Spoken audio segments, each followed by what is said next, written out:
Hello hello. नमस्कार साथियों, मैं भूपेंद्र नागर स्वागत करता हूं आप सभी का अवचेतन स्टडी पर। कैसे हैं आप सभी? उम्मीद करता हूं सभी अच्छे होंगे। साथियों, जैसा कि आपको पता है कि जल की तीन अवस्थाएं होती हैं, ठोस, द्रव, गैस। यानी भाप के रूप में, बर्फ के रूप में और तरल अवस्था में पाया जाता है।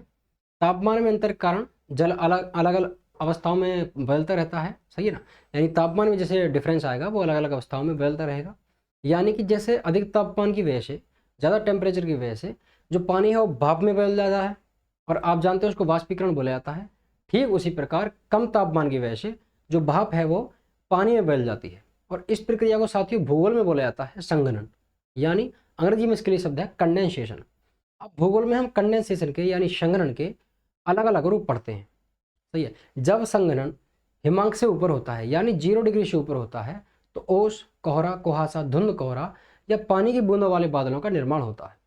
क्योंकि जब आप देखते हैं या सुनते हैं, कहीं पढ़ते हैं तो आपको लगता है कि ये सब एक ही चीज़ है। जैसे पाला, आप प्रचलन में बहुत शब्द है, बहुत प्रचलित शब्द है पाला, ओस, कोहरा, ये सब एक जैसे प्रतीत होते हैं, मिलते जुलते शब्द प्रतीत होते हैं, लेकिन ये एक जैसे नहीं होते। इनमें बहुत बारीक अंतर पाया जाता है जिसको हमें आज यहाँ पर समझने की जरूरत है और आज हम उसी को समझेंगे। तो मैं शुरू कर रहा हूँ ओस से। ओस क्या होती है, उसके बाद अन्य जो हमारे रूप है संग्रहण के उनमें क्या अंतर पाया जाता है, बेसिक डिफरेंस क्या पाया जाता है, उनकी हम यहाँ पर चर्चा करने वाले हैं। तो सबसे पहले देखेंगे ओस। ओस की संग्रहण के प्रकार, कंडेंसेशन के टाइप। ओस पढ़ रहे हैं हम। जब जलवाष्प संघनित होकर, सही है, धरातल या उसके निकट मौजूद वस्तुओं, वनस्पतियों आदि पर पानी की छोटी छोटी बूंदों के रूप में जमा हो जाता है तो उसे ओस कहा जाता है। क्या कहा जाता है साथियों? उसे ओस कहा जाता है।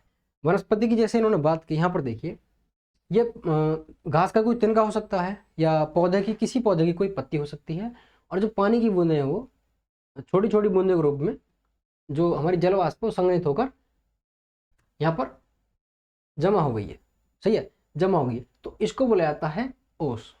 ठीक है, यानी जलवाष्प संघनित होगी और धरातल के निकट किसी भी वनस्पति पर या वस्तु पर वो जमा हो जाएगी छोटी छोटी बूंदों के रूप में, तो उसको बोला जाएगा ओस। अंग्रेजी में इसके लिए शब्द चलता है ड्यू। ठीक है, ड्यू।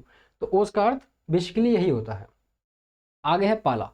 पाले के बारे में है, जब संघनन की क्रिया हिमांक या उससे नीचे होती है, यानी 0 डिग्री या 0 डिग्री से नीचे होती है, तो जलवाष्प ये जो भाप है वो बर्फ के कणों में परिवर्तित हो जाती है तथा वनस्पतियों पर जमा हो जाती है। ठीक है, आप देख रहे हैं जो हमारी जलवाष्प है वो कम तापमान की वजह से, ठीक है, 0 डिग्री से नीचे आने की वजह से, बहुत ज़्यादा कम होने की वजह से वो बर्फ के कणों के रूप में बदल गई है और पत्तियों पर जमा हो गई है। तो ओस और पाले में आपको यहाँ पर अंतर स्पष्ट हो गया होगा कि ये बर्फ के कणों में परिवर्तित हो रही है, सही है। संघनन की क्रिया हिमांक से नीचे होती है और जलवाष्प जो है बर्फ के कणों में परिवर्तित हो जाती है और वनस्पतियों पर जमा हो जाती है। ओस में क्या था, छोटी छोटी बूंदें यहाँ पर पत्ती पर जम रही थी, लेकिन यहाँ बर्फ के कणों की बात हो रही है, तो अंतर आपको स्पष्ट हो गया होगा। फिर है कोहरा। यदि संघनन की क्रिया निम्न वायुमंडल में, निम्न वायुमंडल का अर्थ होता है धरती के नजदीक, सतह के निकट, वायुमंडल में यानी धरातल के निकट होती है तो कोहरे का निर्माण होता है, तब कोहरे का निर्माण होता है और इसमें दृश्यता 1 किलोमीटर से भी कम होती है। यानी हमें 1 किलोमीटर तक का भी कम दिखता है, साफ स्पष्ट नहीं दिखता है। जैसे चित्र के माध्यम से अगर मैं आपको बताना चाहूँ, जैसे जैसे दूरी बढ़ती जा रही है, यहाँ पर धुंधले होते जा रहे हैं पेड़, और उसके आगे तो हमको बिल्कुल भी नहीं दिख रहा है, ठीक है ना, उसके आगे दृश्यता खत्म हो जाती है। तो 1 किलोमीटर से भी कम दिख रहा है तब होगा कोहरा। ठीक है, इसके आगे चलते हैं। फिर है साथियों कुहासा। यह लगभग कोहरे जैसा ही होता है, सही है, दृश्यता के मामले में, बस अंतर इतना है कि बूंदें थोड़ी छोटी होती हैं। ठीक है, यानी कोहरा और कुहासा लगभग एक से ही हैं, बस अंतर क्या है कि बूंदें थोड़ी छोटी होती है, बूंदें थोड़ी छोटी होती है। ठीक है ना, तो जो कुहासा होगा उसकी बूंदें छोटी होंगी और जो कोहरा होगा, सही है, हमारा कोहरा होगा उसकी बूंदें थोड़ी बड़ी होंगी। ठीक है, उसकी बूंदें थोड़ी बड़ी हो जाएंगी। अब आगे देखते हैं। फिर है धुंध कोहरा। हमने अभी पीछे कोहरा पढ़ा, तो इसे धुआंसा भी कहा जाता है जब कोहरे में धुंध भी मिल जाती है। ठीक है, कोहरे में अब धुंध भी आ गई है तो इसका निर्माण होता है। ठीक है, डस्ट भी आ गई है इसमें, जो हमारा कोहरा है इसमें डस्ट या धुंध भी, धूल भी शामिल हो गई है, तब इसको धुआंसा बोला जाएगा या धुंध कोहरा बोला जाएगा। इसमें 10 मीटर दूरी तक भी साफ नहीं दिख पाता है, आप दृश्यता का इसमें अनुमान लगा सकते हैं कि जो बिल्कुल निकट का है वो भी ठीक से नहीं दिख पा रहा है, ठीक है ना। यह स्वास्थ्य के लिए काफ़ी हानिकारक होता है। जो धुआंसा है ये हमारी हेल्थ के लिए भी ठीक नहीं होता है, और इसमें 10 मीटर दूरी तक भी साफ नहीं दिख पाता है, ठीक है।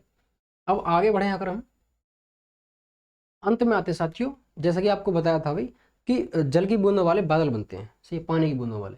यदि संघनन ऊंचाई पर होता है तो बादलों का निर्माण होता है, ठीक है। संघनन अगर निम्न वायुमंडल या धरातल के निकट ना होकर, सतह के निकट ना होकर, वनस्पतियों पर ना होकर ऊपरी सतह पर हो, ठीक है ना। बादल कहाँ बनते हैं भाई? बादल जो मौसमी संबंधी घटना होती है कहाँ पर होती है? क्षोभ मंडल में होती है, यानी ऊंचाई पर होती है। तो यदि संघनन ऊंचाई पर होता है तब बादलों का निर्माण होता है, सही है। इससे पहले हमने लगभग सभी, जैसे हमने बात की ओस की बात की, पाले की बात की, हमने कोहरा कुहासा धुंध कोहरा की बात की, तो धरातल के नजदीक की प्रक्रियाएं थी। संघनन के जो प्रकार थे वो धरातल के निकट हो रही थी प्रक्रिया, लेकिन बादल बनेंगे ऊंचाई पर, सही है। पानी के जो बादल हैं वो ऊंचाई पर बनेंगे। तो यहाँ पर पानी की बूंदों की बात हुई है, सही है ना। तो देख लेंगे यहाँ पर, सही है। यहाँ पर धरती के निकट की बात हुई है, सही है। उसके आगे फिर संघनन की प्रक्रिया हिमांक के उससे नीचे होती है, तो जलवाष्प यहाँ पर भी धरातल के निकट है क्योंकि वनस्पति आपको दिखाई दे रही है, ठीक है। उसके आगे कोहरा की अगर देखें तब भी आप धरातल के निकट देखेंगे, पेड़ों की बात हो रही है। यहाँ पर ये जो हमारे पहाड़ हैं उनके निकट की बात हुई है, सही है, या धरातल के निकट ही बोल देंगे। तो उसके आगे आप देख रहे हैं यहाँ पर वनस्पति, सही है। तो बादल जो ऊंचाई पर बनते हैं, बाकी जो शुरुआती जो हमने जो ओश कोहरा कुहासा धुंध कोहरा, ठीक है, मिस्ट की या डस्ट की बात की, तो ये धरातल के नज़दीक होती हैं। तो उम्मीद करता हूँ साथियों आपको जो कंडेंसेशन के टाइप हैं, संघनन के प्रकार हैं, वो आसान भाषा में ठीक ढंग से समझ आ गए होंगे। तो आज की जो हमारी क्लास है यहीं पर ख़त्म होती है। जल्दी मिलते हैं ऐसी और रोमांचक वीडियोज़ में, तब तक के लिए धन्यवाद।